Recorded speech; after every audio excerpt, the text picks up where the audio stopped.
All people from backgammon love backgammon and no important in Dubai, in Cyprus or another country. This is my life. The game, backgammon, tends more to unite people. Even with political situations with different countries, we all enjoy backgammon and we are all friends. In years, we find it out that Greece or Middle Eastern countries were in need of such a big event in their territory because of mainly visa issues and economical reasons. In order to create a global community, this event has a big role. So I participate during the year in many international events. I never saw, for example, a Filipino player. I never saw someone from Yemen. I never saw someone from Saudi Arabia. Did you ever see a UAE player? Never. You start to feel that you are unique on the top of all the other nationalities. Backgammon is open to all nationalities, to everyone. I think we crossed 40 nationalities. You got people from everywhere. You're all over Europe, the States, Japan, Middle East, Mediterranean basin. I said, everybody checks the BS at the door. All the politics, all the religion, all the whatever stays outside. And it's in here, everybody's friends, and it's a community, and that's the way it should be. Backgammon is very much about having people from all over the world, everybody getting together, meeting people that you otherwise do not meet. This is just enhancing that experience. That's a very good point. In terms of game, there's not much difference between countries and countries because nowadays we play online. Our game style is similar, not like big much difference that you cannot say, Japanese play with this style, German plays this style. No, it's not gonna happen like that. I met in Dubai a lot of new players who I can't find in Monaco or New York, Miami, Thomas. But I wish to come because a lot of good players. They have started to win in Monte Carlo also. I think 40% is good players. There is middle level players, but 40% is very strong players. Really, I waited more strong players here. I really waited more. I don't know why. It's just not expensive, good, they did money. Why not? I don't understand. I feel we're missing some European and American players. I guess possibly that's got to do with the state of the Middle East right now. If that calms down, I'm sure we'll get them here as well. I see maybe 50, 60 of the top players in the world, very high level. Also, I see a lot of local players, which is very good news for backgammon. That's how we improve the game, by introducing it to more people in new countries. That's actually, for me, the best news. It's a bit of a variety. You have many of the top players from all over the world come to this tournament, but you also get kind of a broader selection of maybe some more casual players who haven't been exposed as much to some of the big tournaments. And there's even really different playing styles. You get a little bit of the kind of the Middle Eastern playing style, and then you get sort of the traditional PR, very cerebral players. I do like playing people who are not just from the same nationality and studying XG and learning the same styles. Yeah, they play a little bit different. You can see some of the players maybe start to play backgammon without a cube, and then they have a certain style of playing. But in the same time, backgammon player is a backgammon player, You instantly get friends with you, even if you have not met them before, play a match and then you're good friends.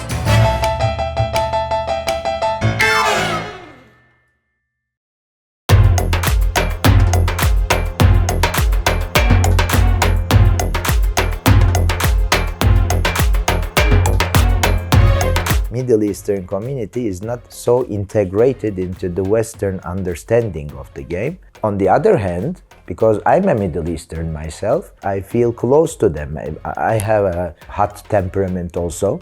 When I'm communicating with them, I feel like I'm talking with myself on the other side. I have to make those people understand that I'm trying to help, I'm here to assist, I'm here to serve. The moment I catch them with those feelings, that so many nice things are happening too. The crowd really loves watching The 2 TVs in the back with the live streaming.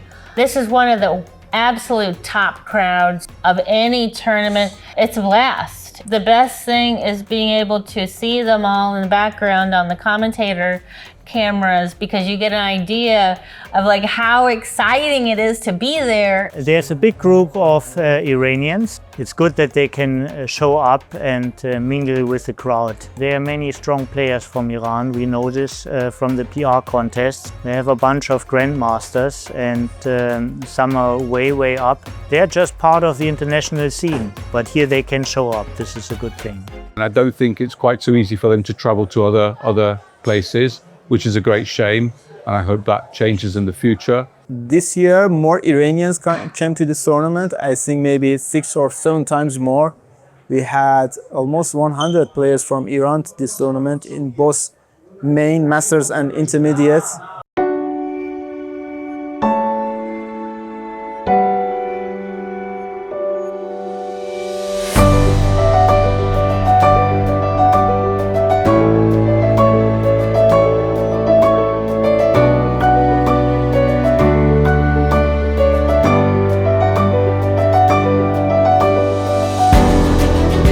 Recently, I saw so many strong women in the world.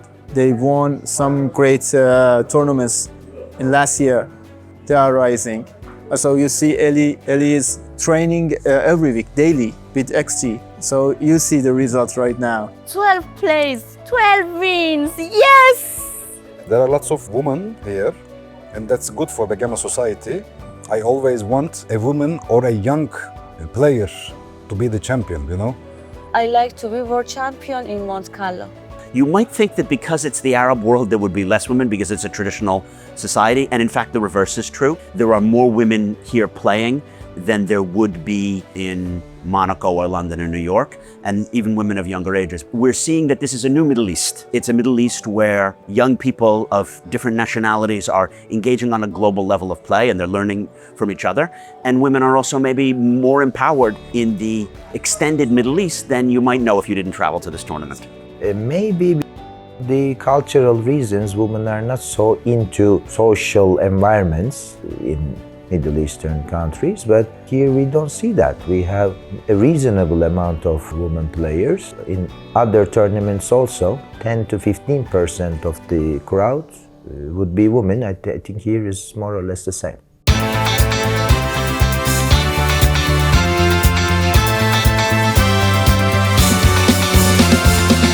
People who don't prefer this kind of a format or this kind of a schedule, they don't have to be here. But of course, it's our duty to create a comfortable environment for all participants. It's not only playing backgammon here. Some of them probably came to Dubai for the first time in their life. We should create some empty periods so they can visit the city.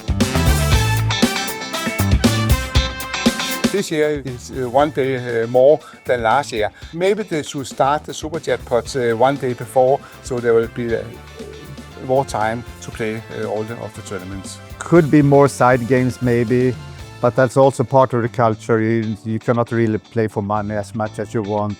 It might be nice to have a slightly longer dinner break if you wanted to get in a car and go someplace else. But it's okay. I mean, they've got a tournament to run. In the Swiss format, let's face it, you've got to get a lot of matches in, so I understand it. I really like the 3 live system because it's just more matches, right?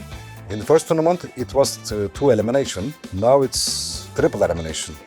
And it's much better for the good players that are complaining about luck. In this tournament, you cannot complain about luck because you have 3 lives. If you lose 3 lives, there is something wrong with your play or something, not your luck. This format in general brings skill a little bit more to the top. A guy like Mochi is hard to beat 3 times. The schedule, I think, is very nice. We start at 1 every day. That's good. The dinner break is at a reasonable time and there's no rush. I don't think you have to play very late at night as well. This schedule is pretty much perfect. We play a lot and at the same time is not too much. This is like a very balanced schedule for most of the players, I believe. I think this schedule is a bit tight, yes, because there are lots of rounds to be played. But in almost every format, if the individual is still inside, if he's not eliminated, he has to play constantly because program is prepared according to the longest possible time frame a category can last. Players who cash at the end or win a tournament, after all, they play all their time, but I don't think they would complain about it.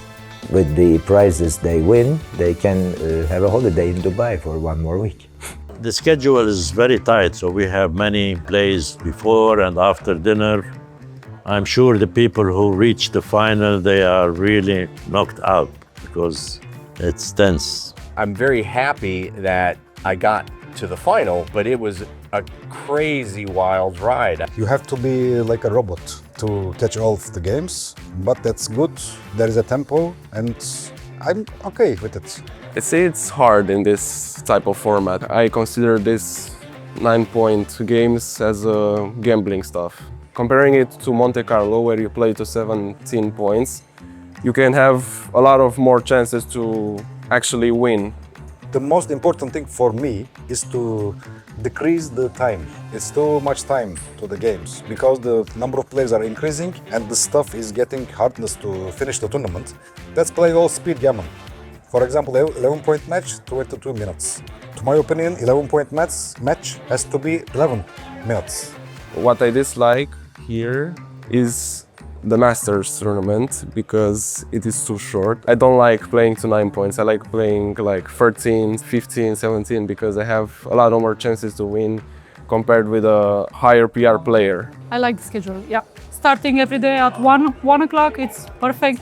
You have time to have some time for yourself before 1 o'clock. I think that we start a bit too late in the days and we play a bit too long in the evenings. Because most of us who are here have been around for years and years and we're getting older. I honestly think we could start, at 11 instead of 1. What I particularly like that there are no matches scheduled after 10 o'clock, which I think is really important and good. Basically, in all sports, you want to enable the people to give their best performance. And after a certain time, people just are tired and can't bring it. So I like a daytime schedule. I think it could start even a little bit earlier. I am here for play backgammon. Many people here for play backgammon. I think they close too early. 1 o'clock, 2 o'clock is too early. People here for play backgammon and they are not allowed to play in the lobby. I wish they could open to 4 o'clock, but people here for play backgammon. They start also late, but it's okay. 12 o'clock, 1 o'clock is okay, right? But they close early, I think. The only thing missing here is a bit of organization on the entry fees, how you pay and how you registered. If they can get that to be a bit smoother, it will be perfect. The way they are handling the side events, it's taking too much time to register, while in other events that Arda does, for example, they take the money straight away and they start playing. Here you have to register and pass the receipt from one place to another, and sometimes they forget to pass to the last spot and they are not taken in the draw. It would be a lot better if we could do the complete registration prior to coming, maybe all the money transfers done online, if there's a way to do those, rather than having to carry cash and bring that. So if it could all be automated, that could be something for the future for people to look at. It would be great if the players could enter the results themselves. We need more high-stakes events. We need larger entry fees. And we need a time of year that it is more attractive to be in Dubai. Imagine this tournament in November. Here it's sunny and you can go swimming and you meet your old friends from around the world and you have nice high-stakes action, but also time to explore the city and have nice dinners. This could really be a great fixture on the international scene.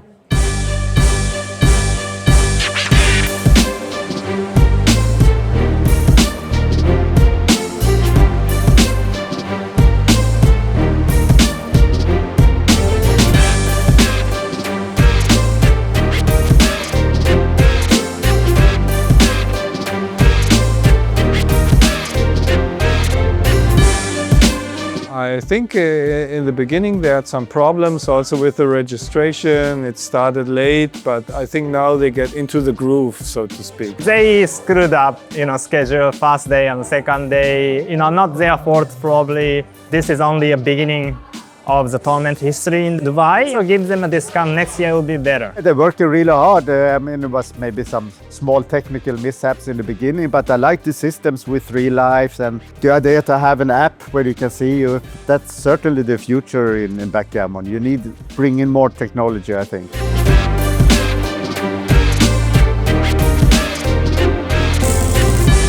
This is an ancient game. There are, let's say, old school methods to run backgammon tournaments, and from the player's point of view, it should be punctual according to the announced time program. This way, the participant feels comfortable. I dislike when it's scheduled for 1 o'clock.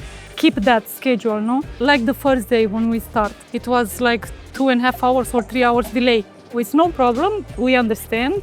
It's computer stuff, a lot of problems. They need time to understand all how does this work completely good.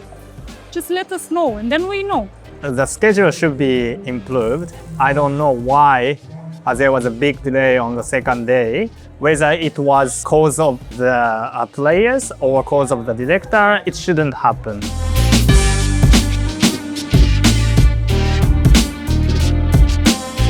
In any normal tournament, there is always some few technical problems that can happen with the software, with the timings. At the end, we are human, and the human, we are doing our best not to do any mistake.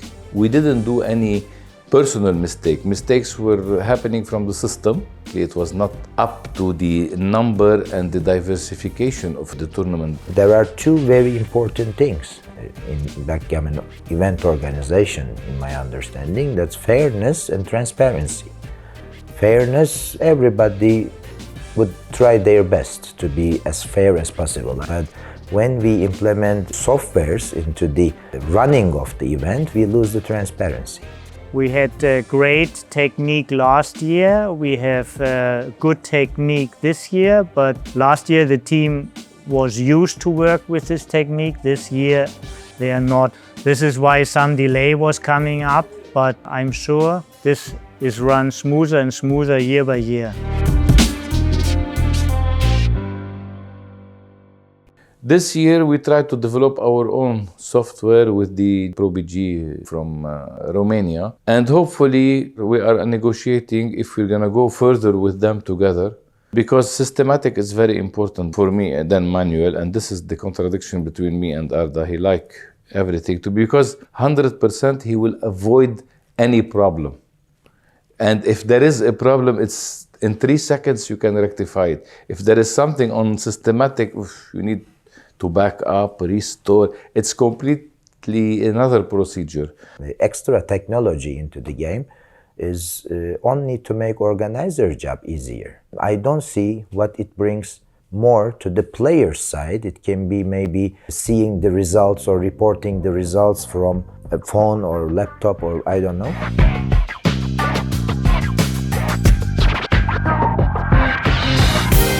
The technology, it makes the running the tournament easier, and I would like it because the players have access to see their opponents in round, and they can see when the round will start. Also, they can see the standings. It's perfect. No, I don't need to go to the wall and see the papers crowding people. It's a good idea actually, because if it works, then it's very helpful, because if you have 200 people, it's not good to have them look at one sheet to find the draw. It's just not efficient. It's always very chaotic in any tournament. So doing this via software is a lot better, for sure. I like it. I like it. It's working very well. Maybe not good for the old people, but it's the feature. I like it. My preference is keeping the transparency at the top. That's, I think, the approach to what we are doing, and everybody is free to have their own approaches. I don't know all the mechanics behind the software and the algorithm, but presumably it knows how to award buys, it knows who's played who previously, does the matchup in a fair, equitable way, I hope. The way they do here, you can see the face of the players before you play him. Traditionally, you only see the name of the opponent, right? So you have to find him, but you don't know the face, so it's difficult. But now you have an app that shows his face so that you can find him much easier. and it gives more like friendship atmosphere, I think. Other tournaments can learn from this in terms of using some kind of app technology for the draws, for entering the results, for having that available for people to see online, look at the bracket, see what's going on. If you can get that technology into even the registration process, maybe you can even get it into the payment process. I received a lot of positive feedbacks. Some of the grandmasters here, they told me that between manual and other systematic application, mine is very friendly, very useful. As long as we click the button and it works, I have no problems.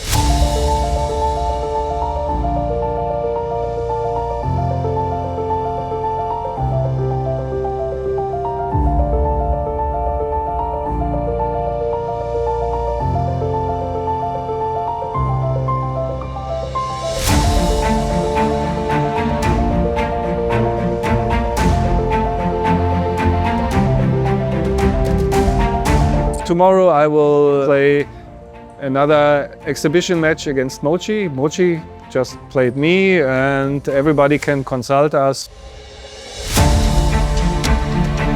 I played an exhibition match with Dirk Schiemann. So it's a 5-point match and Dirk played and everybody standing, surrounding me. And while we are playing, I spoke up and Dirk spoke up about what I was thinking, what he's thinking. And we asked the question to the audience, audience to give their input. So this is like more entertaining and more socializing experience as well as, of course, educational. Basically, we only did it for the TV crew, but then we noticed everybody liked it so much and had so much fun. Preparing a lecture demands a lot of time, a lot of work, I don't want to do that. So I was like, what is the best way, And plus, exciting and interesting for the audience. So I just came up with this format. I don't need to prepare. I just bring my brain,